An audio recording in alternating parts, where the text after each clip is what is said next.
ਸਤਿ ਸ਼੍ਰੀ ਅਕਾਲ। ਤੁਸੀਂ ਵੇਖ ਰਹੇ ਹੋ ਟੀਵੀ ਪੰਜਾਬ ਤੇ ਮੈਂ ਹਾਂ ਤੁਹਾਡੇ ਨਾਲ ਇੰਦਰਪ੍ਰੀਤ ਕੌਰ ਪੰਨੂ। ਖਬਰਾਂ ਦੇ ਇਸ ਬੁਲੇਟਿਨ ਦੇ ਵਿੱਚ ਤੁਹਾਡਾ ਸਵਾਗਤ ਹੈ। ਸਭ ਤੋਂ ਪਹਿਲਾਂ ਝਾਤ ਮਾਰਦੇ ਹਾਂ ਅੱਜ ਦੀਆਂ ਝੋਲਵੀਆਂ ਖਬਰਾਂ ਦੇ ਉੱਪਰ। ਕੈਨੇਡਾ ਦੀ ਪਾਰਲੀਮੈਂਟ ਦੇ ਵਿੱਚ ਗੂੰਜਿਆ ਕਿਸਾਨੀ ਮੁੱਦਾ, ਕੈਲਗਰੀ ਦੀ ਐਮਪੀ ਨੇ ਚੁੱਕੀ ਆਵਾਜ਼। ਵੈਸਟ ਜੈਟ ਨੇ ਕਰਮਚਾਰੀਆਂ ਦੀ ਕੀਤੀ ਛੁੱਟੀ, ਫਲਾਈਟਾਂ ਰੱਦ ਹੋਣਾ ਦੱਸਿਆ ਕਾਰਨ। ਅਮਰੀਕੀ ਮੇਅਰ ਨੇ ਲਗਾਇਆ ਕਿਸਾਨ ਏਕਤਾ ਦਾ ਨਾਅਰਾ, ਕਿਹਾ ਸਰਕਾਰ ਕਰੇ ਕਾਨੂੰਨ ਰੱਦ। ਕੱਚਿਆਂ ਦੇ ਲਈ ਕੈਨੇਡਾ ਦੇ ਵਿੱਚ ਸਟੇ ਵਧਾਉਣ ਦਾ ਮੌਕਾ, ਜਾਣੋ ਕਿਵੇਂ ਕੀਤਾ ਜਾ ਸਕਦਾ ਹੈ ਅਪਲਾਈ। ਟਰੂਡੋ ਨੇ ਕੈਨੇਡਾ ਵਾਸੀਆਂ ਦੇ ਵਿੱਚ ਭਰਿਆ ਜੋਸ਼, ਦੂਰ ਕੀਤੇ ਵੈਕਸੀਨ ਦੇ ਬਾਰੇ ਸ਼ੱਕ।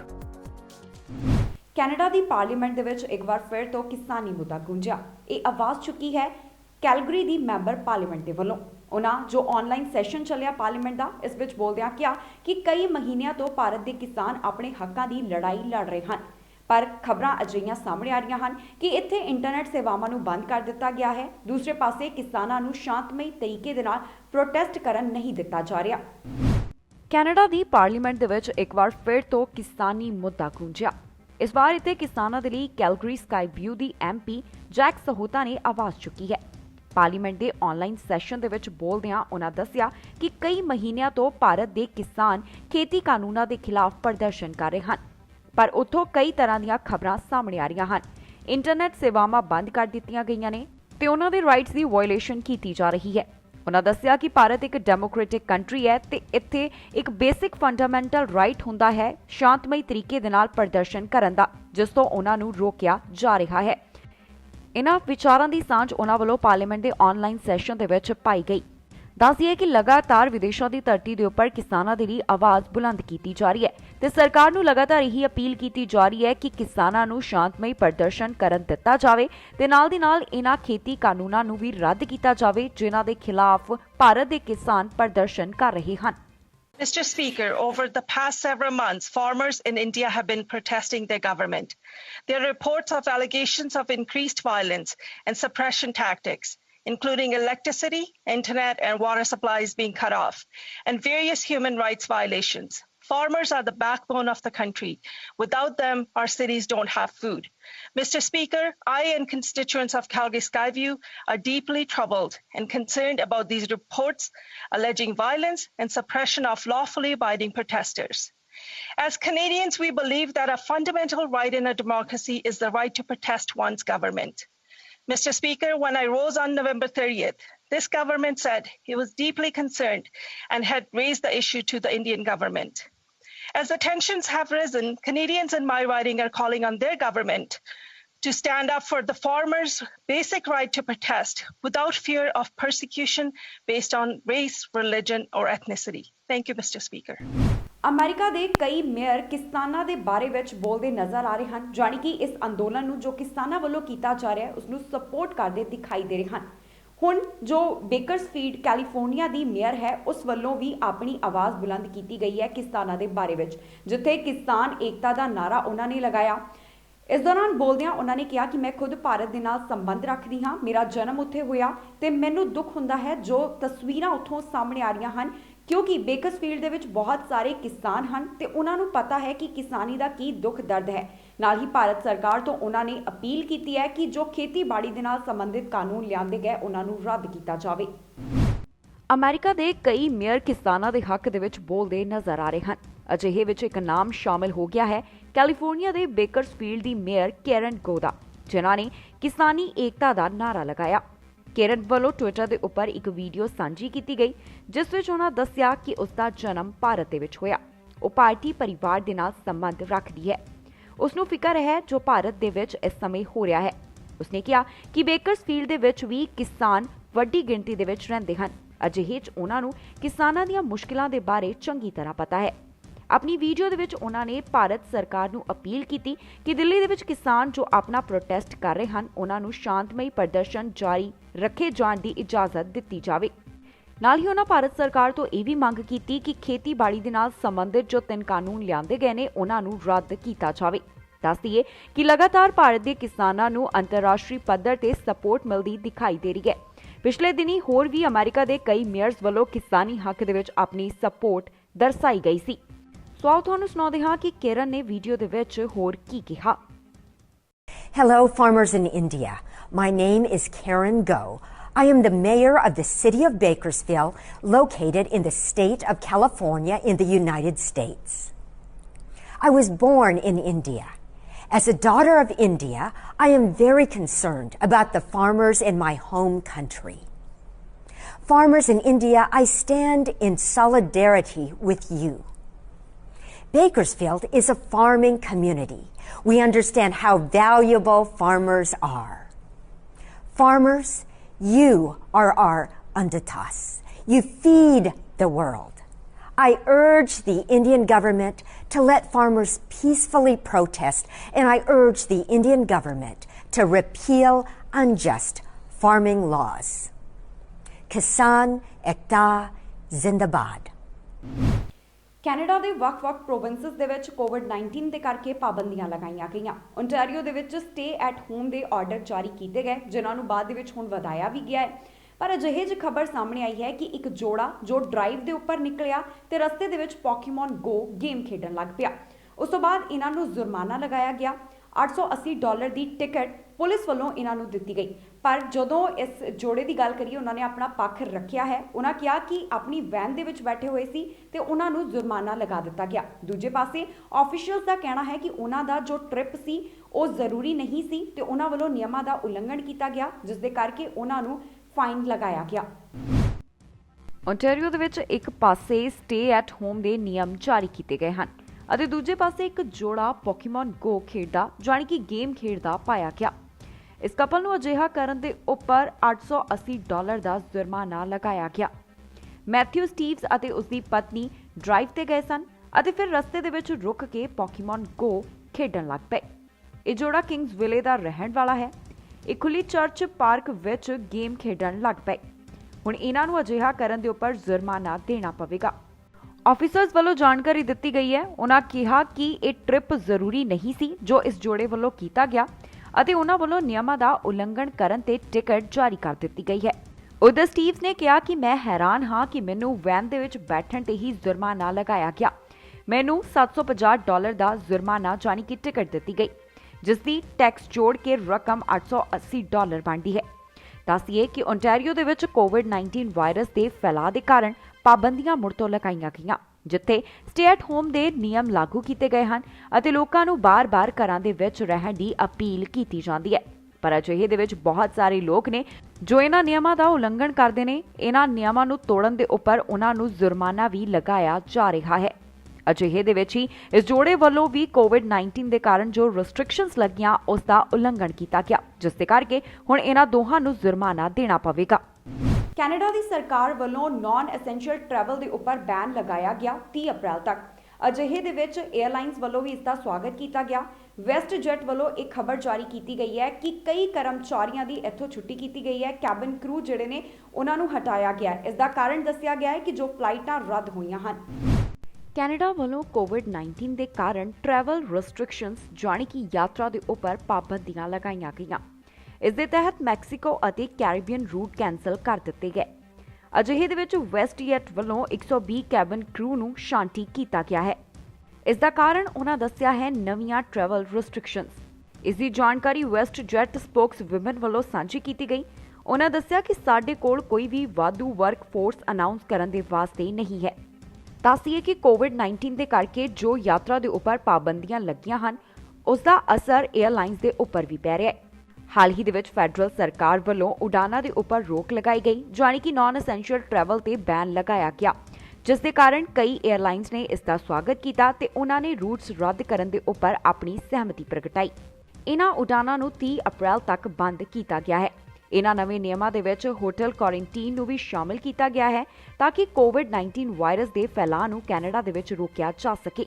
ਦੱਸ ਦਈਏ ਕਿ ਇਸ ਤੋਂ ਪਹਿਲਾਂ ਜਨਵਰੀ 7 ਤੋਂ ਹੀ ਕੈਨੇਡਾ ਅੰਦਰ ਹਰ ਆਉਣ ਵਾਲੀ ਯਾਤਰੀ ਦੇ ਲਈ ਕੋਵਿਡ-19 ਨੈਗੇਟਿਵ ਟੈਸਟ ਦਿਖਾਉਣਾ ਲਾਜ਼ਮੀ ਕੀਤਾ ਗਿਆ ਹੈ।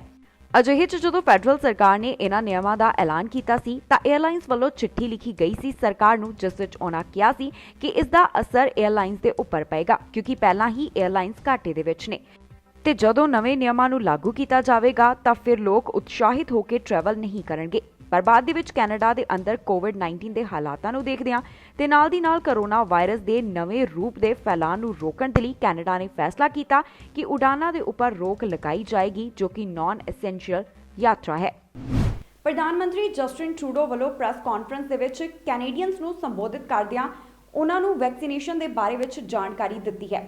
ਦਰਅਸਲ ਫੈਡਰਲ ਸਰਕਾਰ ਤੋਂ ਲਗਾਤਾਰ ਸਵਾਲ ਪੁੱਛੇ ਜਾ ਰਹੇ ਨੇ ਕੋਵਿਡ-19 ਵੈਕਸੀਨ ਦੀ ਸ਼ਿਪਮੈਂਟ ਨੂੰ ਲੈ ਕੇ ਕਿ ਇਸ ਦਾ ਡਿਲੇ ਜੋ ਕੀਤਾ ਜਾ ਰਿਹਾ ਹੈ ਕਦੋਂ ਤੱਕ ਜਾਰੀ ਰਹੇਗਾ ਤੇ ਕੈਨੇਡਾ ਨੂੰ ਵਾਅਦੇ ਅਨੁਸਾਰ ਟੀਕੇ ਮਿਲਣਗੇ ਜਾਂ ਫਿਰ ਨਹੀਂ।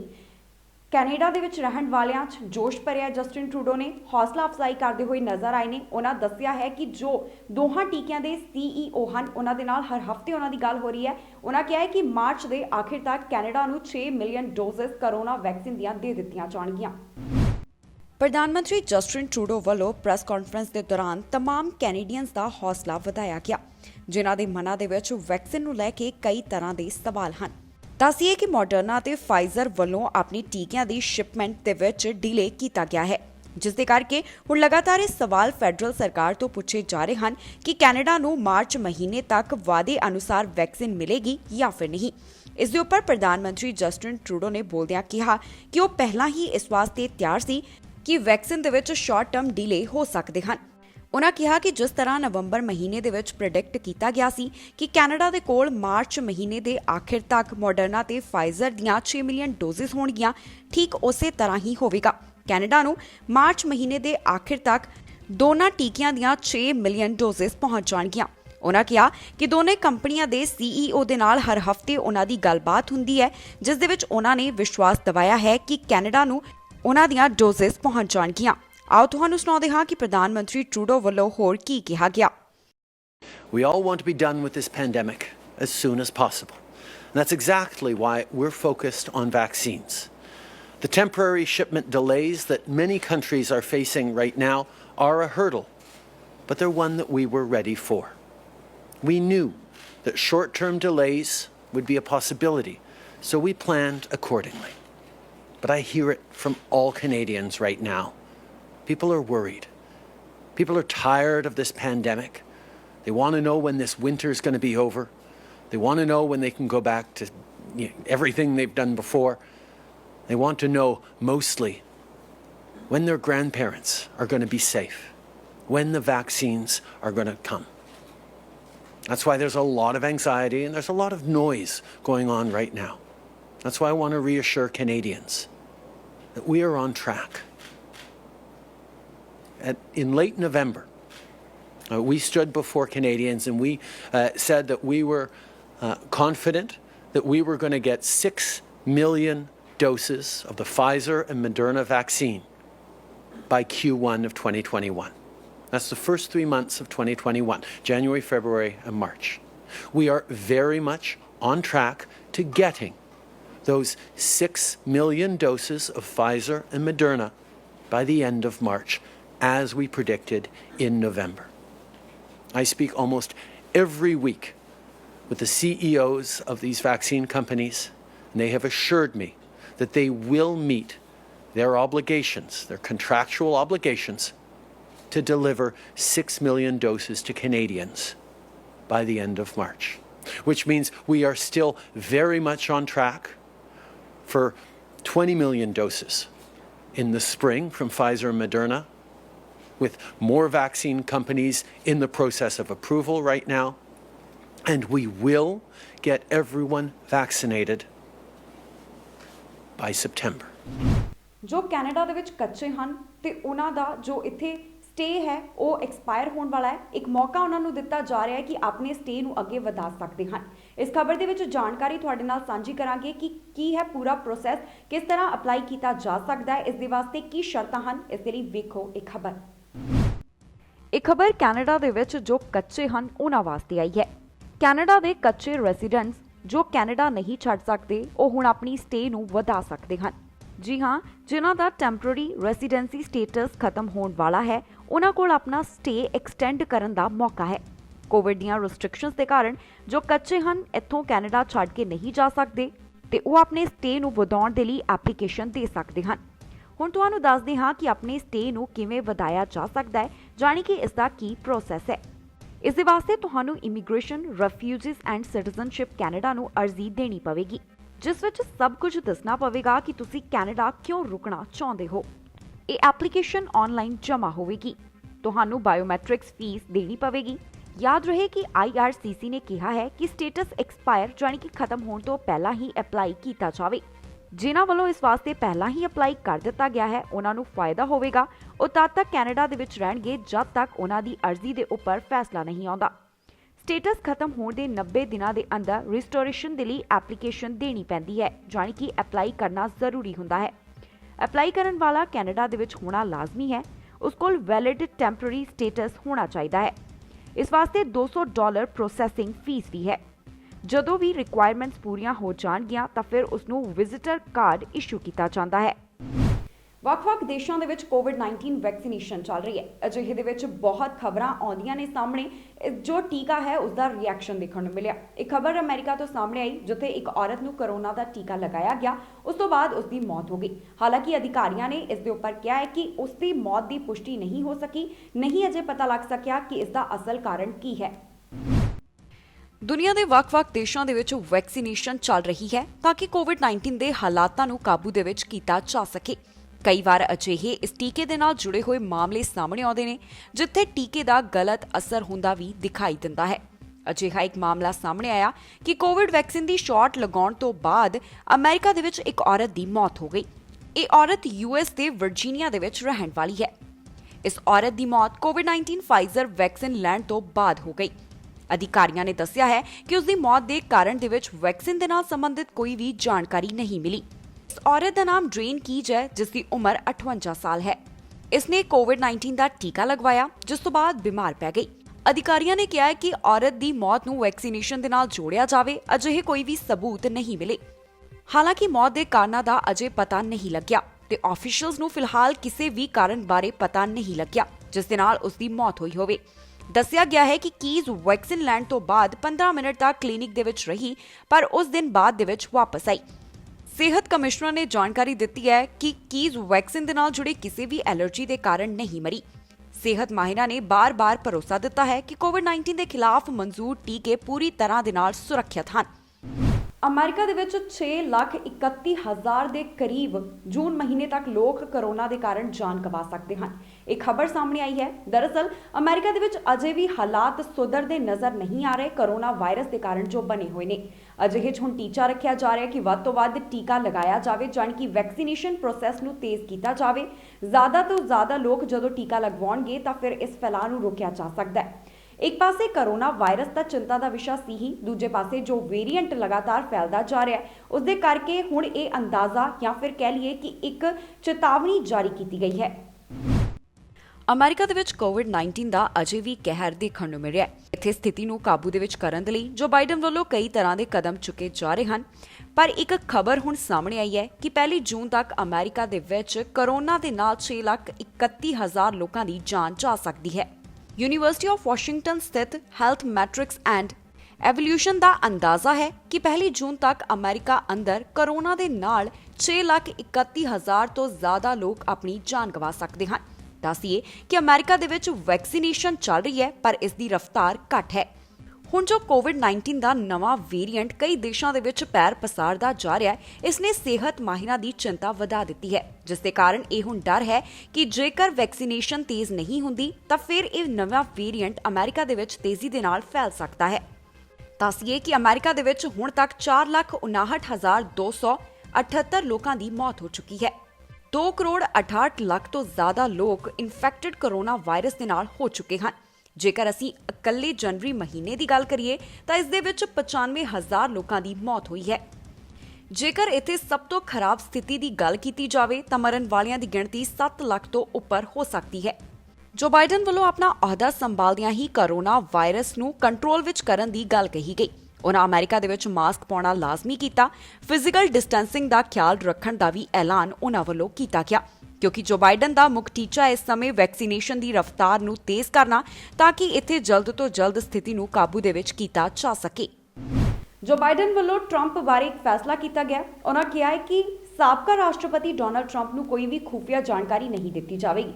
ਇੱਕ ਇੰਟਰਵਿਊ ਦੌਰਾਨ ਬੋਲਦਿਆਂ ਉਹਨਾਂ ਇਹਨਾਂ ਸ਼ਬਦਾਂ ਦੀ ਇਸ ਗੱਲ ਦੀ ਸਾਂਝ ਪਾਈ ਹੈ, ਜਿਸ ਦੇ ਵਿੱਚ ਉਹਨਾਂ ਕਿਹਾ ਕਿ ਟਰੰਪ ਦੀ ਸਮੇਂ-ਸਮੇਂ ਦੇ ਉੱਪਰ ਜ਼ੁਬਾਨ ਫਿਸਲਦੀ ਰਹਿੰਦੀ ਹੈ ਤੇ ਉਹਨਾਂ ਨੂੰ ਖੁਫੀਆ ਜਾਣਕਾਰੀ ਦੇਣੀ ਸਹੀ ਨਹੀਂ ਹੋਵੇਗੀ। ਅਮਰੀਕਾ ਦੇ ਨਵੇਂ ਰਾਸ਼ਟਰਪਤੀ ਜੋ ਬਾਈਡਨ ਦਾ ਟਰੰਪ ਦੇ ਬਾਰੇ ਵਿੱਚ ਇੱਕ ਫੈਸਲਾ ਸਾਹਮਣੇ ਆਇਆ ਹੈ। ਉਹਨਾਂ ਕਿਹਾ ਹੈ ਕਿ ਅਮਰੀਕਾ ਦੇ ਸਾਬਕਾ ਰਾਸ਼ਟਰਪਤੀ ਡੋਨਾਲਡ ਟਰੰਪ ਨੂੰ ਕੋਈ ਵੀ ਖੁਫੀਆ ਜਾਣਕਾਰੀ ਨਾ ਦਿੱਤੀ ਜਾਵੇ। ਇਸ ਦਾ ਕਾਰਨ ਉਹਨਾਂ ਨੇ ਡੋਨਾਲਡ ਟਰੰਪ ਦਾ ਅਨਸਟੇਬਲ ਬਿਹੇਵੀਅਰ ਦੱਸਿਆ ਹੈ। ਉਹਨਾਂ ਕਿਹਾ ਕਿ ਟਰੰਪ ਦੇ ਇਸ ਵਤੀਰੇ ਦੇ ਕਾਰਨ ਉਹਨਾਂ ਨੂੰ ਕਿਸੇ ਵੀ ਤਰੀਕੇ ਦੀਆਂ ਖੁਫੀਆ ਜਾਣਕਾਰੀਆਂ ਨਹੀਂ ਦਿੱਤੀਆਂ ਜਾਣੀਆਂ ਚਾਹੀਦੀਆਂ। ਇਸ ਤੋਂ ਪਹਿਲਾਂ ਅਮਰੀਕਾ ਦੇ ਵਿੱਚ ਅਜਿਹਾ ਹੁੰਦਾ ਰਿਹਾ ਹੈ, ਜੋ ਵੀ ਰਾਸ਼ਟਰਪਤੀ ਕਾਰਜਕਾਲ ਪੂਰਾ ਕਰ ਹਟਦਾ ਹੈ ਉਸ ਨੂੰ ਜਾਣਕਾਰੀਆਂ ਦਿੱਤੀਆਂ ਜਾਂਦੀਆਂ ਨੇ। ਇੱਕ ਇੰਟਰਵਿਊ ਦੇ ਵਿੱਚ ਬੋਲਦਿਆਂ ਜੋ ਬਾਈਡਨ ਵੱਲੋਂ ਇਹਨਾਂ ਵਿਚਾਰਾਂ ਦਾ ਪ੍ਰਗਟਾਵਾ ਕੀਤਾ ਗਿਆ। ਉਹਨਾਂ ਕਿਹਾ ਕਿ ਮੈਨੂੰ ਲੱਗਦਾ ਹੈ ਕਿ ਟਰੰਪ ਨੂੰ ਖੁਫੀਆ ਜਾਣਕਾਰੀਆਂ ਦੇਣ ਦੀ ਜ਼ਰੂਰਤ ਨਹੀਂ ਹੈ। ਉਹਨਾਂ ਕਿਹਾ ਕਿ ਟਰੰਪ ਦੀ ਜ਼ੁਬਾਨ ਫਿਸਲ ਸਕਦੀ ਹੈ, ਉਹ ਕੁਝ ਵੀ ਬੋਲ ਸਕਦੇ ਹਨ। ਇਸ ਹਫ਼ਤੇ ਦੀ ਸ਼ੁਰੂਆਤ ਦੇ ਵਿੱਚ ਵਾਈਟ ਹਾਊਸ ਦੀ ਪ੍ਰੈਸ ਸੈਕਟਰੀ ਜੇਨ ਨੇ ਕਿਹਾ ਸੀ ਕਿ ਟਰੰਪ ਨੂੰ ਸੀਕ੍ਰੀਟ ਇਨਫੋਰਮੇਸ਼ਨ ਦਿੱਤੇ ਜਾਣ ਦੇ ਵਿਸ਼ੇ ਉੱਪਰ ਰਿਵਿਊ ਕੀਤਾ ਜਾ ਰਿਹਾ ਹੈ। ਡੈਮੋਕ੍ਰੈਟਿਕ ਪਾਰਟੀ ਦੇ ਕੁਝ ਸੰਸਦ ਮੈਂਬਰਾਂ ਵੱਲੋਂ ਇਸ ਨੂੰ ਲੈ ਕੇ ਕਈ ਤਰ੍ਹਾਂ ਦੇ ਸਵਾਲ ਵੀ ਕੀਤੇ ਜਾ ਰਹੇ ਸਨ। ਇਸ ਪੂਰੇ ਮਾਮਲੇ ਦੇ ਉੱਪਰ ਵਿਚਾਰ ਵਟਾਂਦਰਾ ਕੀਤਾ ਗਿਆ ਅਤੇ ਜੋ ਬਾਈਡਨ ਨੇ ਹੁਣ ਇੰਟਰਵਿਊ ਦੇ ਵਿੱਚ ਇਹ ਜਾਣਕਾਰੀ ਸਾਂਝੀ ਕੀਤੀ ਹੈ ਕਿ ਟਰੰਪ ਨੂੰ ਕਿਸੇ ਵੀ ਤਰੀਕੇ ਦੀ ਖੁਫੀਆ ਜਾਣਕਾਰੀ ਜਾਣੀ ਕਿ ਸੀਕ੍ਰੀਟ ਇਨਫੋਰਮੇਸ਼ਨ ਨਹੀਂ ਦਿੱਤੀ ਜਾਵੇਗੀ। ਇਸ ਖਬਰ ਦੇ ਵਿੱਚ ਜਾਣਕਾਰੀ ਤੁਹਾਡੇ ਨਾਲ ਸਾਂਝੀ ਕਰਾਂਗੇ ਕਿ ਕੈਨੇਡਾ ਦੇ ਕਿਸ ਹਿੱਸੇ ਤੋਂ ਕਿੰਨੇ ਕਰੋਨਾ ਵਾਇਰਸ ਦੇ ਮਾਮਲੇ ਸਾਹਮਣੇ ਆਏ। ਨਾਲ ਹੀ ਦੱਸਾਂਗੇ ਕਿ ਇਸ ਸਮੇਂ ਕੈਨੇਡਾ ਦੇ ਵਿੱਚ ਕੀ ਹੈ ਕੇਸਿਸ ਓਵਰਵਿਊ, ਜਾਣੀ ਕਿ ਕੀ ਹੈ ਕੈਨੇਡਾ ਦੇ ਵਿੱਚ ਕਰੋਨਾ ਵਾਇਰਸ ਦੀ ਸਥਿਤੀ। ਪਿਛਲੇ 24 ਘੰਟਿਆਂ ਦੌਰਾਨ ਓਨਟਾਰੀਓ ਤੋਂ 1388 ਕਰੋਨਾ ਦੇ ਮਾਮਲੇ ਸਾਹਮਣੇ ਆਏ ਅਤੇ 45 ਮੌਤਾਂ ਇਸ ਵਾਇਰਸ ਦੇ ਕਾਰਨ ਦਰਜ ਕੀਤੀਆਂ ਗਈਆਂ। ਹੁਣ ਤੱਕ 2,76,718 ਦੇ ਕਰੀਬ ਕੁੱਲ ਮਾਮਲੇ ਇੱਥੇ ਸਾਹਮਣੇ ਆ ਚੁੱਕੇ ਹਨ। ਟੋਰਾਂਟੋ ਤੋਂ 455, ਪੀਲ ਰੀਜਨ ਤੋਂ 288, ਯਾਰਕ ਰੀਜਨ ਤੋਂ 131 ਕੋਵਿਡ ਮਾਮਲਿਆਂ ਦੀ ਪੁਸ਼ਟੀ ਹੋਈ ਹੈ। ਪ੍ਰੋਵਿੰਸ ਦੇ ਵਿੱਚ ਕੁੱਲ ਮੌਤਾਂ ਦਾ ਅੰਕੜਾ 6,483 ਹੈ ਅਤੇ ਠੀਕ ਹੋਣ ਵਾਲੇ ਮਰੀਜ਼ਾਂ ਦੀ ਕੁੱਲ ਗਿਣਤੀ 2,54,966 ਹੈ। ਜਾਣਕਾਰੀ ਅਨੁਸਾਰ 24 ਘੰਟਿਆਂ ਦੌਰਾਨ 62,300 ਦੇ ਕਰੀਬ ਕਰੋਨਾ ਟੈਸਟ ਕੀਤੇ ਗਏ। ਹਸਪਤਾਲ ਦੇ ਵਿੱਚ ਮਰੀਜ਼ਾਂ ਦੀ ਗਿਣਤੀ ਦੀ ਗੱਲ ਕਰੀਏ ਤਾਂ ਇੱਥੇ 1,021 ਦੇ ਕਰੀਬ ਲੋਕ ਹਸਪਤਾਲ ਦੇ ਵਿੱਚ ਨੇ ਜਿਨ੍ਹਾਂ ਦਾ ਕੋਵਿਡ ਕਰਕੇ ਇਲਾਜ ਚੱਲ ਰਿਹਾ ਹੈ, ਜਿਨ੍ਹਾਂ ਵਿੱਚੋਂ 325 ਇੰਟੈਂਸਿਵ ਕੇਅਰ ਅਧੀਨ ਹਨ ਅਤੇ 228 ਵੈਂਟੀਲੇਟਰ ਦੇ ਉੱਪਰ ਨੇ। ਕਿਊਬੈਕ ਤੋਂ 1,204 ਦੇ ਕਰੀਬ ਕਰੋਨਾ ਦੇ ਮਾਮਲੇ ਸਾਹਮਣੇ ਆਏ ਅਤੇ 27 ਮੌਤਾਂ ਰਿਕਾਰਡ ਕੀਤੀਆਂ ਗਈਆਂ। ਹੁਣ ਤੱਕ ਇੱਥੇ 2,68,977 ਦੇ ਕਰੀਬ ਕੁੱਲ ਮਾਮਲੇ ਸਾਹਮਣੇ ਆ ਚੁੱਕੇ ਹਨ ਅਤੇ ਕੁੱਲ 9,999 ਦੇ ਕਰੀਬ ਜਾਨਾਂ ਜਾ ਚੁੱਕੀਆਂ ਨੇ। ਹਸਪਤਾਲ ਦੇ ਵਿੱਚ ਮਰੀਜ਼ਾਂ ਦੀ ਗਿਣਤੀ 982 ਹੈ, ਜਿਨ੍ਹਾਂ ਵਿੱਚੋਂ 159 ਇੰਟੈਂਸਿਵ ਕੇਅਰ ਅਧੀਨ ਹਨ। 24 ਘੰਟਿਆਂ ਦੌਰਾਨ 4,373 ਦੇ ਕਰੀਬ ਕੋਵਿਡ-19 ਵੈਕਸੀਨ ਲਗਾਈਆਂ ਗਈਆਂ। ਮੈਨੀਟੋਬਾ ਤੋਂ 82 ਮਾਮਲਿਆਂ ਦੀ ਪੁਸ਼ਟੀ ਹੋਈ ਅਤੇ 4 ਮੌਤਾਂ ਕਰੋਨਾ ਦੇ ਕਾਰਨ ਰਿਕਾਰਡ ਕੀਤੀਆਂ ਗਈਆਂ। ਕੈਨੇਡਾ ਦੇ ਵਿੱਚ 8 ਲੱਖ ਦੇ ਕਰੀਬ ਕਰੋਨਾ ਦੇ ਮਾਮਲੇ ਸਾਹਮਣੇ ਆ ਚੁੱਕੇ ਹਨ। 20,686 ਦੇ ਕਰੀਬ ਲੋਕਾਂ ਦੀ ਜਾਨ ਇਸ ਵਾਇਰਸ ਦੇ ਕਾਰਨ ਚਲੀ ਗਈ ਹੈ। ਕੁੱਲ ਠੀਕ ਹੋਣ ਵਾਲੇ ਮਰੀਜ਼ਾਂ ਦੀ ਗੱਲ ਕਰੀਏ ਤਾਂ ਇੱਥੇ 7,34,000 ਦੇ ਕਰੀਬ ਅਜਿਹੇ ਮਾਮਲੇ ਹਨ ਜਿਨ੍ਹਾਂ ਨੇ ਕਰੋਨਾ ਵਾਇਰਸ ਨੂੰ ਮਾਤ ਦਿੱਤੀ। ਇਸ ਦੇ ਨਾਲ ਹੀ ਜਾਂਦੇ ਇੱਕ ਵਾਰ ਫਿਰ ਤੋਂ ਝਾਤ ਮਾਰਦੇ ਹਾਂ ਅੱਜ ਦੀਆਂ ਚੋਣਵੀਆਂ ਖਬਰਾਂ ਦੇ ਉੱਪਰ।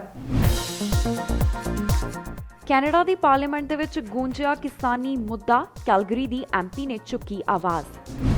ਵੈਸਟਜੈਟ ਨੇ ਕਰਮਚਾਰੀਆਂ ਦੀ ਕੀਤੀ ਛੁੱਟੀ, ਫਲਾਈਟਾਂ ਰੱਦ ਹੋਣਾ ਦੱਸਿਆ ਕਾਰਨ। ਅਮਰੀਕੀ ਮੇਅਰ ਨੇ ਲਗਾਇਆ ਕਿਸਾਨ ਏਕਤਾ ਦਾ ਨਾਅਰਾ, ਕਿਹਾ ਸਰਕਾਰ ਕਰੇ ਕਾਨੂੰਨ ਰੱਦ। ਕੱਚਿਆਂ ਦੇ ਲਈ ਕੈਨੇਡਾ ਦੇ ਵਿੱਚ ਸਟੇ ਵਧਾਉਣ ਦਾ ਮੌਕਾ, ਜਾਣੋ ਕਿਵੇਂ ਕੀਤਾ ਜਾ ਸਕਦਾ ਹੈ ਅਪਲਾਈ। ਟਰੂਡੋ ਨੇ ਕੈਨੇਡਾ ਵਾਸੀਆਂ ਦੇ ਵਿੱਚ ਭਰਿਆ ਜੋਸ਼, ਦੂਰ ਕੀਤੇ ਵੈਕਸੀਨ ਦੇ ਬਾਰੇ ਸ਼ੱਕ। ਖਬਰਾਂ ਦੇ ਇਸ ਬੁਲੇਟਿਨ ਦੇ ਵਿੱਚ ਇੰਨਾ ਹੀ। ਨਵੀਆਂ ਤੇ ਤਾਜ਼ੀਆਂ ਖਬਰਾਂ ਲੈ ਕੇ ਫਿਰ ਤੋਂ ਹਾਜ਼ਰ ਹੋਵਾਂਗੇ।